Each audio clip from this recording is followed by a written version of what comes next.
At a number 10 spot, we have Janet's ghost. According to legend, Janet worked as a young Chinese nurse in Kuching's public hospital. According to the story, she vanished sometime in the late 1960s. This occurred when kidnappings in the city were on the rise. The only things that anyone had determined was that the kidnappings might have been related to the building of Satok Bridge. The territorial spirits would be annoyed if the bridge's constructions were delayed. To appease them, human sacrifices had to be made. Apparently, they preferred to sacrifice virgin girls, but only to use their heads. This meant they would be decapitated and their heads would be embedded in the concrete pillars to strengthen the bridge. Eventually, they found Janet's headless body, confirming the police's theory. Her grieving parents went on to bury her in a red dress and red shoes. So many people believe that if a woman passes away wearing all red, then she will return as a vengeful spirit. Now at number 9, Pontianak. The word Pontianak is a combination of 3 words: Pana, lady, Mati, dead, and Anak, child. Pontianak takes after a lady who lost her baby during childbirth. She is often dressed in white and has long black hair, and is known to seek revenge against men. Many have said they have encountered this bitter being while on the road in the dark hours. When the Pontianak is near, dogs howl and you can hear a baby crying, and you smell the scent of jasmine flowers out of nowhere. That's how you'd know this vengeful creature is in the area. During the day, the Pontianak hides in banana trees, and she starts her hunt when there's a full moon. At a number 8 spot, we have the Crack Highway. This Malaysian highway is said to be the world's most haunted highway. It is a 70-kilometer long interstate highway that connects Kuala Lumpur to Genting Highlands. The amount of paranormal reports on this highway alone is enough to make someone take a longer detour instead. The first of these incidents happened when a couple and their baby were returning one night from vacation. The car suddenly breaks down on the side of the road, and as he looks for someone to help, he notices the highway is completely empty. So he walks to find the closest nearby phone booth to call for help, but the man never ended up returning. After a few hours of waiting, his wife calls the police, but when they arrive, they tell her to step out of the vehicle and not look behind them. After walking a distance away, she turns around to see her husband's headless body being devoured by a banshee-like creature on the top of their car. As well, on Crack Highway, if you find yourself stuck behind a yellow Volkswagen Beetle, get away from it. This vehicle is known to stalk drivers and cause them to get into fatal accidents, so drive extra safe when you're in Malaysia. Now number 7, Reddit story. The story is posted by someone on Reddit who lives in Malaysia. I saw a ghost when I was like 9 or 10 years old. It was early in the morning, about 6:30 a.m., and I was having breakfast alone in the kitchen when this rotten face, twice as big as a normal head, reared from a corner that led to the back door. One of its eyes was hanging out of its socket. There were holes in its cheeks, stuff oozing out, worms, etc. I was stunned for a good 5 seconds staring at it, and then I snapped and ran upstairs and got my dad. My dad came down, and of course that thing was gone, and my dad showed me the back door was locked. We moved out from the house about 5 years after that, and only then everyone shared their story. My mom said a neighbor saw a hairy leg as big as a coconut tree trunk behind the house. My brother said his friends saw some people dancing in the vicinity while carrying a coffin. At a number 6 spot, we have the Orang Minyak. The Orang Minyak, or the oily man, is a creature that takes the shape of a man that is covered in a thick, murky black oil. It comes out at the darkest time of night and when it's almost impossible to see it. It snatches young women in rural villages when they're sleeping, and this is why many fear oil spills in the country, oddly enough. It can shapeshift into oil to slip through cracks in the walls and the floor, so basically there's no place to hide from the Orang Minyak. In Malaysia's past, a young woman were told to wear clothing that was worn by a man so that this creature couldn't catch their scent. Keeping a mirror nearby is a must because this creature does not like its own reflection. This became such a big urban legend that some girls would cover their rooms in complete mirrors, but in my opinion, that is just as creepy as this creature. Halfway number 5, Villa Nabila. Some people will be able to connect this location with the 2015 Malaysian horror film by the same name. As the legend goes, a house help, in a fit of intense jealousy, killed all the family members residing in this villa. She buried their bodies all over the premises, but surprisingly, even the investigators could not locate the remains. The spot came into focus once again in 2013 when 23 teenagers were reported to have gone missing at Villa Nabila.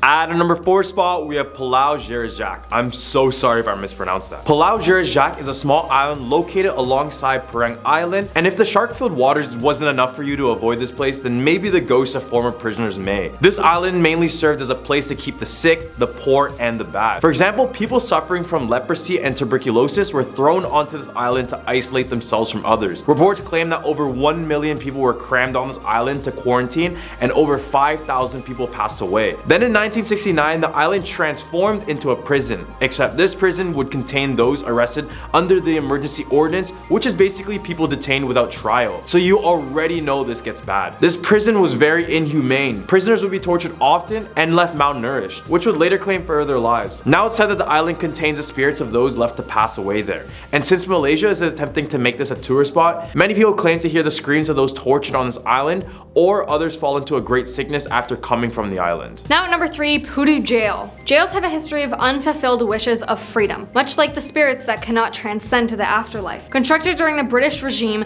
the Pudu Jail confined over 2,000 prisoners of war during the Second World War. Visitors have experienced unnaturally hot and cold spots in various spots of the prison. The execution chamber often bursts into screams, even though it was apparently empty. Despite the fact that it was demolished in 2009 and a commercial development took its place, strange activities are still reported occasionally. All the way at our number 2 spot, we have the First World Hotel. Oddly enough, this obviously isn't the first hotel in the world, but the largest one in the world, regardless of the name. It is located in the Genting Highlands in the Titiwangsa Mountains. I'm so sorry if I mispronounced that again. This 7,351 room hotel is specifically a casino resort, and over the past 20 years of its existence, it claimed the lives of enough people for anyone to avoid this place altogether. Since many people who go there are gamblers, a lot of the people who passed away there are those who took their own lives due to the issues associated with gambling. Odd thing is that people report that the most paranormal activity lies on floor 21, except when you try to visit the floor, you'll notice there's no button for it on the elevator. Guests now report everything you would hear from a gambler who lost big. They hear crying, wailing, and loud footsteps when no one is around them. Reports of poltergeists occur in the rooms and corridors at night, and in some cases, some rooms are shut down because many guests would fall ill in one or after staying in the room. Now coming in at our number 1 spot, Pokong. In a traditional Malay funeral, a body is wrapped in a white cloth before it is prayed over and laid to rest. According to the Muslim funeral practice, a body has to be tied at several places to keep the cloth in place. When the wrapped body is laid into the grave, the knot keeping the coffin cloth in place is usually removed. Malays believe that after death, the soul of this body will stay on earth for 40 days. Pokong is a mummy-like appearance and is said to be a deceased body covered in burial dirt. If the knot is not removed and stays on beyond 40 days, the body could turn into a ghost and literally jump out of its grave. Only when this knot is taken away will the ghost stop haunting people. People believe that this type of ghost tends to disturb or meet those who have weak spirits. It is common knowledge among Asians that this ghost can move as fast as the jumping vampire. Its leap ranges from 50 meters per jump to over 100 meters. This energetic spirit is believed to be able to roll around and move as fast as a speeding car, and is usually found in villages wandering around. At our number 10 spot, we have the Mongolian death worm. The Gobi Desert, located between Mongolia and China, is said to have the Mongolian death worm, otherwise known as the intestine worm due to its appearance of being fleshy and red in color. This 2 to 7 feet long creature has the ability to spit out venomous liquid out of its mouth, and if you even get close enough to touch the creature, it's believed that the entire body is covered in this sticky, poisonous substance that will kill you just on touch alone. And if that wasn't enough, it can even electrocute you in the same way you can. While movies of the creature depicted as this large, colossal being, it's believed to be a lot smaller at around 7 feet in its total length. But regardless, the fact that this creature can hide literally anywhere in the desert sands and come out basically whenever it wants, and it has no weaknesses, it makes it one of the most dangerous and scariest ones on this list. At number 9 spot, we have the Diaosi Gui. This mythical creature is also known as the Hanged Ghost, and it's said that the people who have taken their life through hanging or have been executed that way come back and become this vengeful spirit. They claim the spirit appears as a decaying corpse with a long red tongue that hangs far out of their mouth, never going back into their mouth. And let me tell you, these guys smell horrendous as well. So you could imagine how terrifying this would be to encounter. Except if you're a Kiss fan and you're used to this sticking tongue stuff. According to legend, these spirits will appear to unsuspecting people during night, usually by a tree or a building. Then they'll try to convince others to join them in the afterlife. So in China, it's best to avoid places where people have taken their life, because this is where these spirits tend to wander. If you decide to do the complete opposite, the creature will follow you around for your entire life, causing bad luck every corner of the way. At number 8 spot, we have the Akaname. The Akaname is straight out of Japanese myth. It is described to be this small goblin looking creature about the size of a child, except they're hideous. They have greasy, slimy hair, and their body is completely oily. If that didn't make you uncomfortable, maybe the fact that they use their long tongues to lick bathroom floors will. But don't worry, they won't appear in clean bathrooms as their dirty long tongues have nothing to lick. Instead, they target bathrooms that have been neglected and are dirty. So people, do yourself and everyone a favor and clean your bathrooms. Please. They lick and devour any of the filth, grease, hair, and waste that they come across, and the Akaname also chooses to stay away from humans, but instead they creep in the darkness and multiply at rates comparable to a disease spreading. They come in both one-eyed and two-eyed variations, which only adds to the fact that these are grotesque creatures. So I stress this again, clean your bathroom so we can all avoid these type of problems, including stuff with these ugly guys. At number 7 spot, we have the Jiangshi, also known as the Chinese hopping vampire. The Jiangshi comes from a phrase meaning stiff corpse. They are psychic vampire zombies. Yes, you heard that right. Who feeds off a person's chi rather than their blood. And for those who don't know, chi is considered to be a person's life force, which means that it's the energy that flows throughout your entire body, basically giving you life in a sense. So unlike the vampires we have over here in the West, the Jiangshi prefers not to consume humans or our blood, and they also aren't able to walk, so they are seen hopping around with their hands out in the front of them to maintain their balance. Many believe these creatures are created following a violent death, an improper burial, use of supernatural powers, or you get bit by another one. Remember, they're vampires and zombies, so don't get it confused. This is a horror hybrid of the century. At number 6 spot, we're the Sigbin. Straight out of my home country is yet another disgusting and hideous creature. This creature is said to have the appearance of a half hornless goat and half kangaroo, but when I look at it, I think of a chupacabra, but worse. It has the ability to use its long kangaroo tail to whip others with the force, able to knock someone out. They lurk mainly in the night and are known to hunt anyone or anything they see. They will use their sharp teeth to suck out the blood out of their victims, or they'll use it to seek out children to take their hearts just to use for decorations. So pretty horrible stuff, I know, I'm sorry kids. When they do walk around, they actually prefer to walk backwards with their head tucked between their legs like this. Locals in the Philippines claim that some people capture them and keep them as guardians for their property or in these very large jars. I have no idea what my people are doing, but yeah, let's not do this. In the hump of our list, we have the Jenglot. These are small creatures located in Indonesia, but mainly claim their presence specifically in Java. They take on the appearance of a deformed humanoid doll with long growing hair and long nails. The doll by itself causes no harm, but when you begin to feed the doll animal blood or even human blood, it will start to work as black magic. A Jenglot is believed to belong to the vampire family because of its main nourishment comes from the blood of animals or humans. The owner of the Jenglot must feed the creature with a drop of their blood each and every single day. If the owner fails to do so, it is believed that their loved ones will face dire consequences. The blood must not be fed directly to the mouth of the Jenglot, but instead be placed beside it. It's believed that the Jenglots are the spirits of those who passed away after they had practiced black magic in order to obtain everlasting life. Except when they're met with death, the earth would refuse to accept their body, instead turning them into this hideous bloodthirsting creature. At number 4, we have the flying head. This one is definitely the strangest one on this list, but it's still scary, so bear with me. The flying head, or the Shurubotoshi, is one of Japan's most craziest mythical creatures because it's literally just a floating head. It's believed to be an ancient deity that literally is just a flying head that goes around and eats people. They prefer to attack humans by surprise by hiding on the top of trees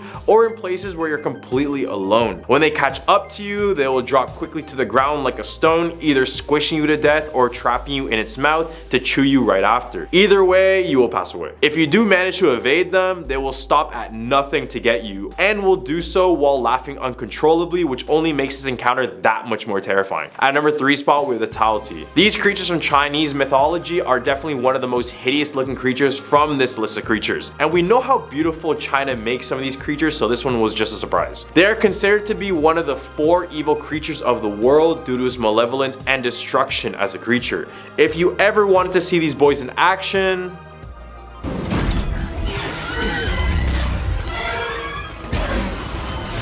depiction of this creature would appear mainly on bronze artifacts, but that first glimpse of them on that movie was all we needed to know that these creatures are not good. At number 2 spot, we have the Tengu. If you ever seen this emoji, then you know what a Tengu somewhat looks like. These creatures live in the mountains and appear to have large feathery wings and wearing a monk robe. Based on the emoji, you already know that their face is red with a long nose and the head of a bird. Originally, the Tengu were seen as evil spirits that caused pure destruction and chaos everywhere they went. This was because Buddhist practices texts showed that the Tengu were demons and tricksters who opposed Buddha. Tengu were considered demons of death and destruction by Buddhists, but gradually softened into troublesome protectors of forests and mountains, which is the role they continue to play in Japanese folklore. I mean, they look pretty cool and I see it all the time every time I go on my keyboard, and it would be nice if they use them in a video game or something because they're pretty cool looking creatures. At number 1 spot, we're the Nian. To end our point, we got yet another Chinese mythical creature because there are just too many not to mention. The story of the Nian goes that they would feast on human flesh every single New Year's Day. On this day, they would come out of their hiding place in the mountains and raid villages, eat their crops, and when that wasn't enough, they would attack the humans.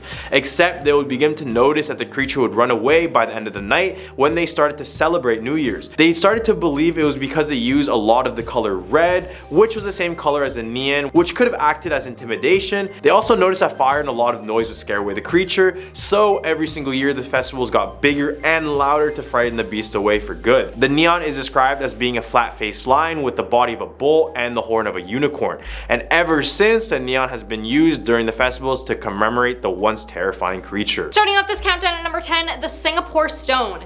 Did you know that Singapore has its very own Hercules? Known as Badang, a poor fisherman lived his humble life by the Singapore River. When he realized a water djinn had been stealing his fishes, he set a trap to catch the spirit red-handed. He then confronted the captured spirit, who promised to grant his wish in return for its release. Badang proceeded to wish for superhuman strength and was soon appointed court warrior by the Sultan of Singapore. Warriors from far and wide started swarming in to challenge the strong man, including India's Wadi Vijaya. The two dueled in a series of contests, and the last one saw them lifting a massive rock and throwing it towards the Singapore River. The rock was discovered years later at the spot where it was said to have landed, and not just that, there was an inscription on it, probably to commemorate Badang's achievement. However, only a fragment of the rock survives today, and as it's been said, the Brits blasted it to pieces in 1843. While it's housed in the temporary closed National Museum of Singapore, you can still see it online.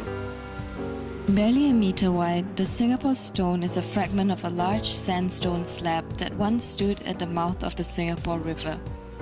Blown up in 1843 to widen the passageway of the river mouth, this fragment is believed to be over 1,000 years old. Number 9, Red Hill. Red Hill has a bloody tale behind its name. As strange as it sounds, it all started with a swordfish infestation, where the sea creatures attacked unsuspected villagers and fishermen by the shore. An idea came out of using banana tree trunks as a barricade to trap the swordfishes. He brought this up to the Sultan, who granted permission to proceed. The brilliant plan worked, earning him the respect and admiration of the villagers, but not the Sultan, who soon became envious of the attention. Out of jealousy, he ordered his men to rid the boy, even taking his life by any means necessary. And so they did. The poor boy's blood flowed down the hill where he lived, staining it blood red, and so that's how it's said it's got its name. Number 8, Kusu Island. An island with an interesting backstory is Kusu Island, also known as a sacred site. The island is home to a Chinese temple and 3 Malay shrines. But do you know where it gets its name from? Kusu means turtle in Hokkien, and legend has it that a giant turtle transformed into the island to save stranded sailors and fishermen, victims of the stormy weather. The sailors and fishermen returned the following year and the year after with offerings to show their gratitude. From then on, people head down on the 9th month of the lunar calendar to pay their respects. Number 7, Radin Ma. Radin Ma is the name of the area between Teluk Bangla, Bukit Permi, and Jalan Bukit Merah. Sorry if I mispronounced any of that. As well as a couple of known landmarks around the city. It's also the name of a Javanese princess, Radin Ma Ayu. Her father was a warrior prince, her mother was a commoner, and their marriage was condemned by the Sultan. One day, while the warrior prince was away on an expedition, the Sultan ordered his men to burn their house down, killing his wife. Radin, however, was saved by a loyal servant. Upon his return, the devastated warrior prince left the Javanese kingdom for Temasek with his baby daughter. Soon after their arrival, the Sultan of Temasek arranged for the warrior prince to marry his daughter, similar to the tale of Cinderella. Radin's new stepmother wasn't a big fan of hers. The plot thickens when the adult Radin was to marry her stepmother's nephew, whom she refused. Not liking her decision, he attacked her main man in life, her father. In an attempt to save him, Radin was hurt in the process, receiving a stab in the heart. It's said that her body is laid to rest at the foot of Mount Faber, where there's a shrine in respect of her loyalty. Number 6, Island of Death. Plamati, or Island of Death, was a former name of Sentosa. While no one knows exactly just how the island got its morbid name, it's been said that the island was once a place of piracy and bloodshed. Other reasons behind its name include the location of the island, which was adjacent to Palu Brani, which was the burial ground for many ancient Malay warriors. Then there's a tale about a deadly outbreak called the Blakang Mati fever in the late 1840s, which almost wiped out the original Bugis settlers on the island. In 1972, Palu Mati was renamed as Sentosa, or Peace and Tranquility, leaving its past behind. Today, it's a beach resort known as the State of Fun. Halfway number 5 is Singapura. Sang Nila Utama, or Sri Tribhuwana, was once the ruler of the Shivajaya Empire at Sumatra. According to legends, he went on an expedition in the late 13th century and discovered an island with a white sandy shore. After learning that the place was called Temasek, Sang decided to cross the waters to reach this newly discovered land. However, a storm appeared out of nowhere and nearly swallowed the boat. In a desperate attempt, Sang threw his crown into the turbulent waters. The weather and the sea immediately became calm, and the crew reached Teluk Blangah safely. As they landed, a strange beast was spotted from afar. Upon hearing that it was a lion, Sang was overjoyed and decided to name the island Sigapura, or Lion City. The discovery was said to have happened in and around AD 1297, and Sang went on to rule for 48 years before his passing. His palace and burial ground was located on top of Bukit Larangang, or Forbidden Hill. Number 4, Sisters Islands. Lying south of Sentosa, Sisters Islands refer to Palu Sabar Darta and Palu Sabar Lut. Many years ago, there was a pair of sisters, Mina and Lena, living by the southern coast of Singapore. Being very attached to each other, the sisters vowed to marry 2 brothers so that they could live together always. However, one night, Lena ran into a group of pirates by the sea. Stunned by her beauty, the pirate chief was determined to marry Lena. When the dawn broke, the pirates came and abducted Lena to their ships. Weeping over the loss of her dear sister, Mina came swimming after the boats. The stormy waters were merciless, and she was doomed eventually. In a desperate attempt, Lena broke free and dived into the sea. The next day, a pair of islands appeared where the sisters had drowned. They were named Sisters Islands by the villagers in memory of the 2 girls. And legend has it that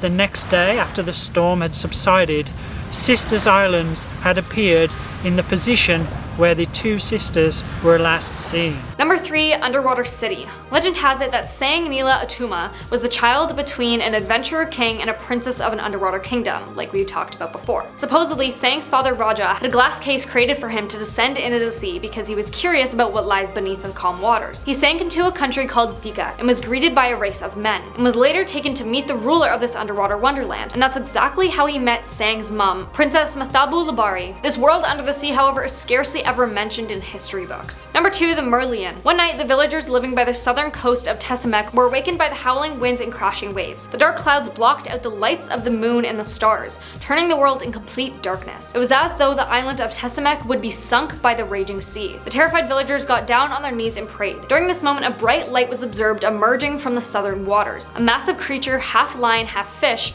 roared in anger. The battle between the fierce mythical animal and nature was intense, as the sky was filled with flashing lightning. The villagers had never witnessed such terrifying phenomenons before. After some time, the winds began to die down. The waves subsided and the sky started to clear. The gigantic sea beast had won the battle against nature. As it claimed its victory, it stood proudly on Sentosa. By morning, the Merlion had retreated into its waters, leaving behind a bright, colorful trail. Number 1, ghostly passengers. This story originates with taxi drivers, specifically ones who have had the eerie experience of picking up late-night passengers who ask to be dropped off at a cemetery. Usually, the protagonist in the story is a beautiful young woman waiting on a remote road for a taxi. Once she's in the taxi, she doesn't speak again and wordlessly hands the driver money when she arrives at her destination. In the morning, when the driver looks at the money, it's hell notes.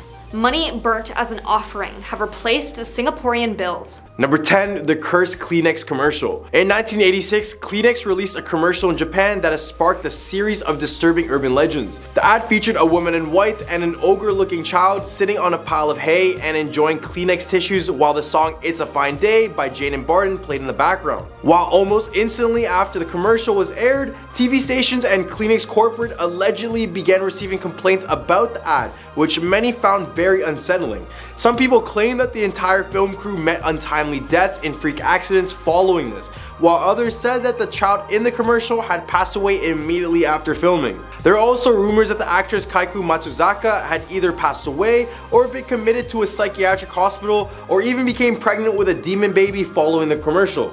Others claim that when the ad came on at night, the singer's voice in the commercial transformed from that of a young soprano to a raspy old woman's, and the ad became so unsettling to the public that Kleenex eventually pulled it and replaced it with a different one. However, after doing further research, Kaiku Matsuzaka, the girl in the video, is alive and well, and besides that, it's not that bad of an ad. Or at least I think that. At a number 9 spot, we have the Sony timer. The Sony timer, also known as the Sony kill switch, is a rumored feature that is said to exist in electronic devices produced by Sony. The feature was that Sony devices were equipped with a timer that causes the product to stop functioning after a predetermined period of time, forcing you to purchase a replacement.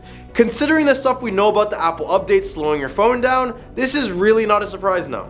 Anyways, the legend of the Sony timer originated in Japan in the 1980s and early 1990s, and despite the lack of concrete evidence to support the myth, a significant portion of the Japanese population believed in it. The legend remained confined in Japan until 2006, when a recall of over 4 million Dell laptops equipped with defective Sony lithium batteries rekindled the legend of the Sony timer. And despite Sony's efforts to contain the rumor, it eventually came to the knowledge of consumers outside of Japan and had a negative impact on the sales of Sony Vaio laptop computers. Then more recently in 2021, the legend resurfaced once again when an anti-cheat measure in the PlayStation Network had the potential to render games unplayable on certain PlayStation consoles.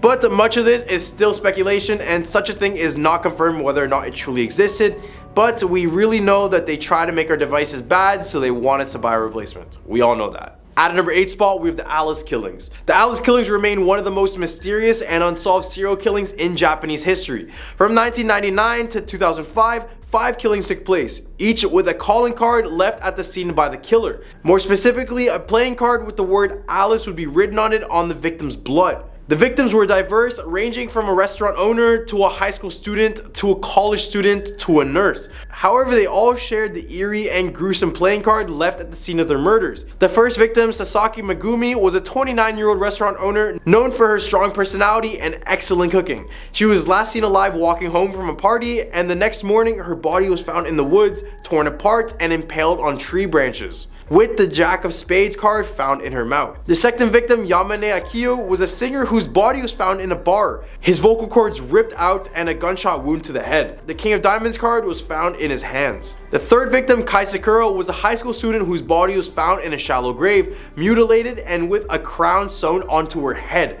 The Queen of Clubs card was found on a stick marking the grave. The fourth victim, Hasegawa Hiroki, was a college student whose body was found with the Ace of Spades card. The fifth and final victim, Takahashi Ayumi, was a nurse whose body was found with the Joker card. After doing further research, fortunately this person never existed in Japan, but in reality there was a serial killer who was caught that was using playing cards, except it was in Spain, not Japan. They were caught in 2003 and sentenced to 142 years in prison, and not to worry, they do not have a pack of playing cards with them, nor will I think they will ever be allowed to play with cards ever again. Number 7, the Howling Inuwaki Tunnel. The legend of the Inuwaki Tunnel and the village has been a source of fascination in Japan for decades. Located in the remote mountains of the Fukuoka prefecture, the tunnel is said to be haunted by the ghosts of those who went missing inside of it, and is only accessible through an abandoned village called the Inuwaki village. According to the legend, all who enter the village are doomed to a violent death, and the Japanese constitution does not apply there.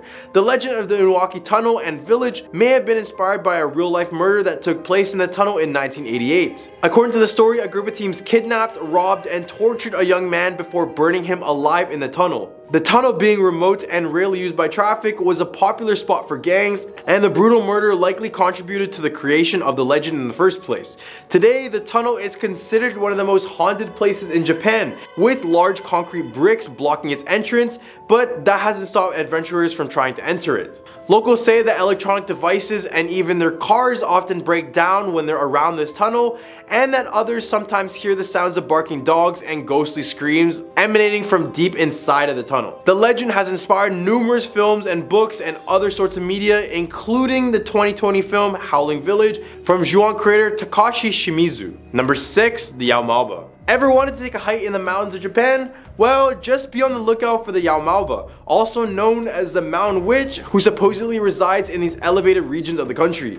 Yaomaoba is often depicted as an old woman with long unkept hair and a wild experience who lives in the mountains and is associated with the spirit world. According to the stories, this creature is a benevolent figure who helps lost travelers find their way home, while in other stories, she is portrayed as a malevolent being who lures people into the mountains and causes causes them to go missing. Some locals claim that she was once a regular girl who ran into the mountains to escape false accusations. Here she grew angry and resentful and would eventually have cannibalistic tendencies along with practicing black magic. So on your next hike, don't be deceived by anyone you might come across, because the amount of encounters with this creature leads me to believe that she's really up there in the mountains of Japan. Number 5, Kagome Kagome. Kagome Kagome is a Japanese children's game, and in the game, a group of children joins hands and walks around in circles around a child who is chosen to be the Oni, or demon. The Oni sits in the center of the circle with their eyes covered, while the other children sing the Kagome Kagome song. When the song is over, the Oni has to guess the name of the person standing directly behind them. This game takes a sinister twist when a group of people found themselves caught in the game on a foggy suspension bridge. In this case, the group was split into 2 cars, with the first car carrying 3 people and the second car carrying 4 people. So when they reach the bridge, it is already getting dark and the fog is not helping. The first car comes to a halt and the couple gets out, joining hands. They then climb over the railing of the bridge and throw themselves off, much to the shock and horror of the other passengers. One of the other people in the car is found talking to themselves, repeatedly muttering the quote, "mustn't go." The couple is later found dead and is ruled to have both taken their lives. When they ask the remaining survivors of the first car what happened, they say that a girl wearing kimono suddenly appeared in front of their car, causing them to stop. This is when they said that their car was encircled by a group of children who then began saying Kagome Kagome. The children were enticing the passengers to join hands with them, and the couple eventually gave in, while the manager was protected by religiously repeating the phrase, "mustn't go." Number 4, the Red Room Curse. The Red Room Curse is a legend that has long circulated on the internet in Japan, with various versions of the story being told. At its core, the legend involves a mysterious pop-up ad that appears on a person's computer, announcing their impending death.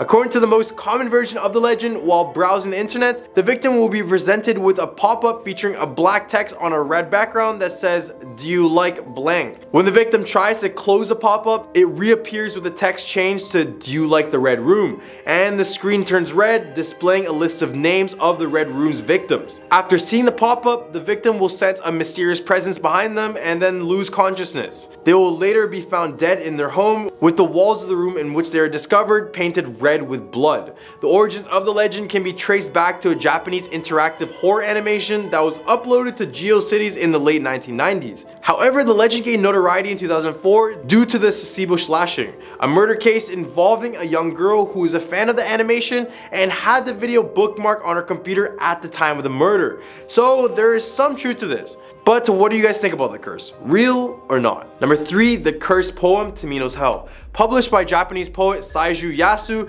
it is said that one of his poems named Tamino's Hell is cursed and could kill or haunt people if read loud. So just to not die, I'll be playing it safe and I'll just show you the poem rather than reading it. In 1974, Japanese filmmaker Terayama Tsuji directed a movie based on Tamino's Hell. Unfortunately, he ended up passing away in 1983. This is where people first believed that the movie was cursed, since the poem was used and read in the movie. As time went by, people began forgetting about the incident, but then in 2004, one Japanese writer published a book based on the poem, saying, quote, "If you by chance happen to read the poem out loud, after you will suffer from a terrible fate which cannot be escaped." It's said that even hearing someone saying the poem out loud can lead your life into disaster or even death. So let's read it out loud. I'm just kidding, everyone relax.